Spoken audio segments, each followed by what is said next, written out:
This is Dr. Viena. At narito tayo sa clinic natin here in Quezon City also. Meron tayong pasyente na natutuwa ako dahil may pasalubong siya sa akin. Pero ang the reality is, natuwa ako dahil ang ganda naman ng buhok ni Ma'am.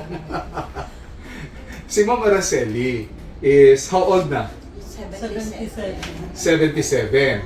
And has been our patient since, kailan pa? 30 years ago. 13? 30. 30 years? Nasa Makati pa kayo. 30 years na tayo? Wow! Ang galing! So that means, kung 77 ka, nasa mga ano ka lang noon? 47.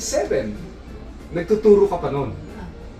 Ayun. Retired na kasi si Ma'am Araceli sa ngayon. And she is diabetic. Tama? At syempre, inaalagaan natin si Ma'am na hindi magkaroon ng komplikasyon yung diabetes sa kanya. Hawak-hawak ko yung chart ni Ma'am at natutuwa ako sa kanyang resulta. Yung HbA1c niya, bumaba na. Yung kanyang cholesterol, bumaba na. At yung dating plus 4 na sugar sa kanyang ihi, ano na? Negative. Negative na. Kaya, yung pasalubong na ibibigay niya sa akin, dapat ang kakain ay si Ma'am Araceli. Ano nga ba yan? Yema. Candy. Huwag na siya. So, Ma'am Araceli, kumusta? Ano mga nararamdaman mo? Wala po. Wala naman. Inuubo. At saka yung kung minsan, Manhid. manhid pati pa. Yun. Pero kung titingnan natin ang paa ni Ma'am Araceli, walang manas. So, that means, yung kidney ni Ma'am Araceli is working good. At wala rin po dito, kung titingnan natin yung kabila, na pangingitim na normally nakikita natin sa mga diabetiko na dito sa area na to nagkakaroon ng tinatawag na parang SAPS phenomenon, no? Hindi naman nangitim ang paa. Hindi siya nangitim. So that's good. Okay. Dahil siyempre, magaling yung nagbabantay sa kanya. Di ba't ikaw ay nagsusumba? Yes, Dok. Ako Napatigil nagsusumba. na at Napatigil lang, nag-uulan. nag-uulan. So, ang isang solusyon pala sa diabetes ay Zumba. At saka diet, syempre, no? Ayan. So, payuhan mo nga yung mga tao out there na may mga diabetes na pwede pala silang ma-maintain to be healthy. Masasabi ko lang, Doc is a good doctor. Is a very good doctor. With Hindi the help ako. of God. Taas yun. At ang ate ko po ay ang tagal na niyang pasyente, 30 years.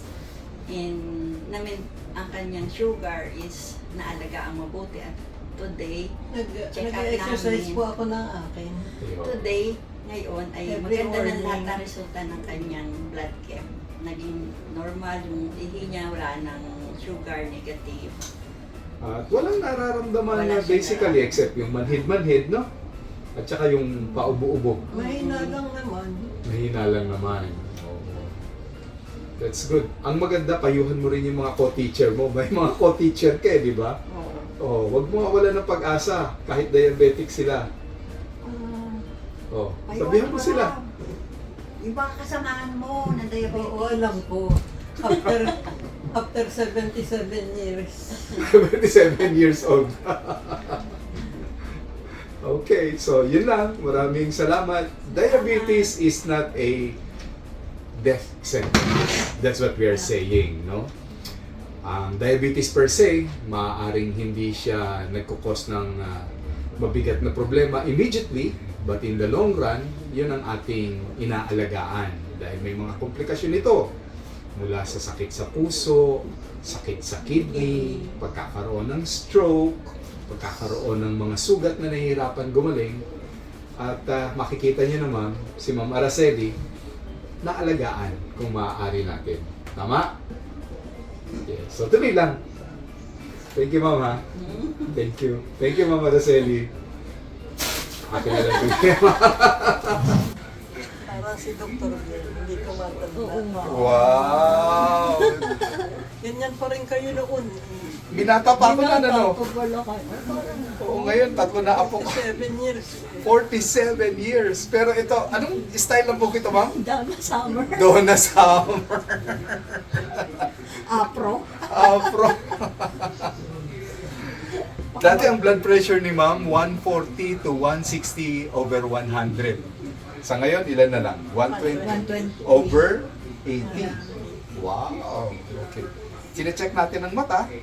Naoperahan na po sa mata si ma'am? Wala ho. Wala rin. So, salamin lang, minimaintain na niya yung kanyang salamin, ano? Okay Saka na. yung binigay ninyong Ay, Yung pamilya. pangkontak. Nakakakita ka naman. Nakakakita ako na Nakakaano yung sa sila. taas. Kaya lang, hindi ako makabasa ng maliliit. Yung maliliit lang. Okay. Paano naman eh. Pakinggan ko lang yung heart mo para maalagaan natin. Ay.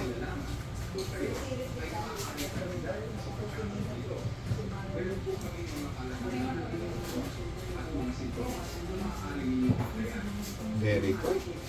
Regular, walang murmur, at hindi sumasakit ang dibdib, no? Minsan-minsan. Yun lang, pag napapagod. Okay, so... Okay. Thank you. These are the very nice stall about their food. And food plays a very big role for our health. So my meat, my seafood, and some veggies. So para doon sa mga mayroong problems about their health, nothing beats kamote.